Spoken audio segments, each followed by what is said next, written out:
eu queria pelo menos explicar duas das inspirações para esse encontro.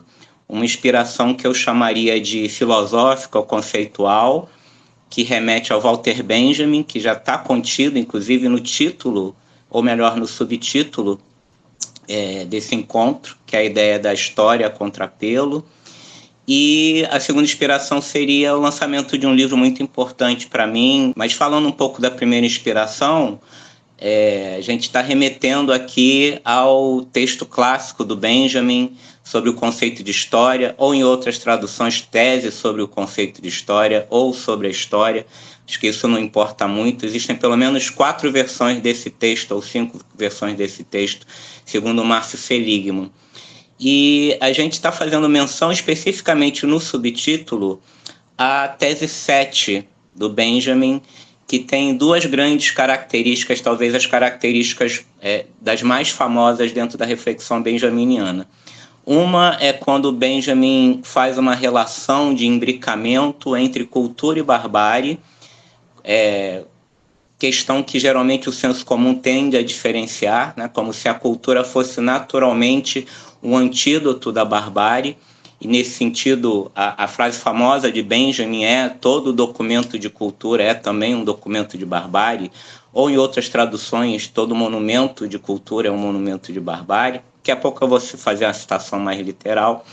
E a outra referência aí do Benjamin remete diretamente ao nosso subtítulo, ou o subtítulo remete diretamente a essa referência, que é a história de reescrever a história a contrapelo. Eu cito diretamente a tese 7, não toda ela, porque ela é relativamente grande, mas nessa versão que eu estou me utilizando aqui, que é a versão traduzida pelo Sérgio Paulo Rouanet, essa versão começa com uma epígrafe do Bertolt Brecht, retirada da ópera dos Três Vinténs: pensa na escuridão e no grande frio que reina nesse vale, onde soam os lamentos.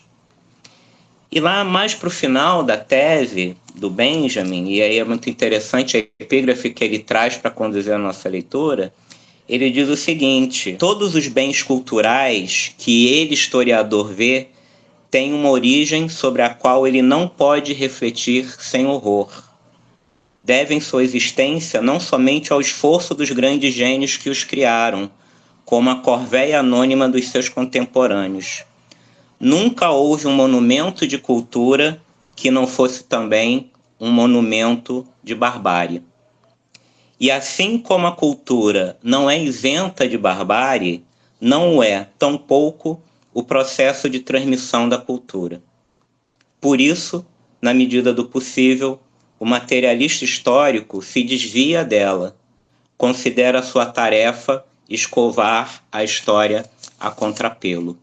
Então, nesse sentido, o Benjamin serve como um guia para a gente, na medida em que ele faz uma crítica a essa visão triunfante, monumentalista, oficial ou oficializante da história, que é a história dos vencedores, para tentar reelaborar uma história que considere exatamente aqueles grupos que foram silenciados de alguma maneira nesse processo de estabelecimento da nossa relação com a história. Daí a crítica que o Benjamin faz àqueles que têm uma empatia natural com a história pré-existente, com a história que é naturalizada, com a visão progressista, com a visão liberal e com a visão fascista da história. E acaba que essas 3 abordagens de história acabam meio que se coincidindo, sendo todas elas progressistas, né, baseadas num conceito extremamente excludente de progresso, com um conceito extremamente restritivo de civilização, e que tem exatamente, evidentemente, uma intenção de construção ou de manutenção de um poder. E a gente sempre costuma falar nos nossos debates, em outros encontros, inclusive em textos que eu tenho junto com o Gabriel, de que todo genocídio é também um memoricídio. Não há como falar em massacres e opressão, em sociedade escravagista, em racismo, sem pensar também na morte de diversas memórias que são exatamente aquelas memórias que o Mark Seligman, por exemplo, vai chamar num dos livros dele dos testemunhos, daqueles testemunhos silenciados e que precisam ganhar visibilidade, digamos assim. Mas eu quero remeter também a uma segunda inspiração desse encontro, e que tem a ver exatamente com essa ideia da memória traumática ou de um termo que eu acho muito interessante, das memórias difíceis. E aí eu faço questão de fazer aqui uma divulgação desse livro chamado Lugares de Memórias Difíceis no Rio de Janeiro, que foi lançado há poucas semanas, né, Gabi?